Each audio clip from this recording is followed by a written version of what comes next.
જમ્મુ અને કાશ્મીરના પહેલગામમાં થયેલા હૃદયદ્રાવક આતંકવાદી હુમલાએ સમગ્ર દેશને હચમચાવી નાખ્યો છે. આ હુમલામાં 26 નિર્દોષ લોકોએ જીવ ગુમાવ્યા છે, જેમાં મોટાભાગે પ્રવાસીઓ હતા. આ મૃત્યુએ ઘણા પરિવારોને નિરાધાર અને બાળકોને અનાથ બનાવ્યા છે. તો આ દુઃખદ અકસ્માત બાદ દેશભરમાંથી મદદનો વરસાદ શરૂ થઈ ગયો છે. ત્યારે સુરત શહેરના પ્રખ્યાત ઉદ્યોગપતિ અને સામાજિક કાર્યકર મહેશ સવાણીએ એક મોટું માનવતાવાદી પગલું ભર્યું છે અને આ આતંકવાદી હુમલામાં જે બાળકોએ પોતાના માતા પિતા ગુમાવ્યા છે તેમના શિક્ષણનો સંપૂર્ણ ખર્ચ ઉઠાવવાની જાહેરાત કરી છે. તો મહેશ સવાણીએ એક વિડીયો સંદેશ જારી કરીને કહ્યું કે તેઓ અસરગ્રસ્ત પરિવારોની સાથે ઊભા છે અને તેમનું પીપી સવાણી ગ્રુપ બાળકોના શિક્ષણની સંપૂર્ણ જવાબદારી લેશે. તો મહેશ સવાણીએ જણાવ્યું હતું કે મૃતકોના બાળકો ગમે તે રાજ્યના હોય, ભલે તેઓ કોઈપણ બોર્ડમાં અભ્યાસ કરતા હોય, તેમના શાળાકીય શિક્ષણથી લઈને નીટ, જી અને ગ્રેજ્યુએશન જેવી સ્પર્ધાત્મક પરીક્ષાઓની તૈયારી સુધીનો ખર્ચ પીપી સવાણી સ્કૂલ અને પીપી સવાણી યુનિવર્સિટી દ્વારા ઉઠાવવામાં આવશે. તેમણે એમ પણ કહ્યું કે આ આતંકવાદી હુમલામાં જીવ ગુમાવનારા તમામ લોકો માટે તેમના જૂથની શ્રદ્ધાંજલિ હશે.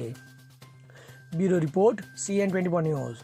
હવે જુઓ દેશ દુનિયાની તમામ ખબરો તમારી આંગળીના ટેરવે. ઉઠાવો મોબાઈલ અને Google Play Store પરથી ડાઉનલોડ કરો અમારી CN24 ન્યૂઝ મોબાઈલ એપ.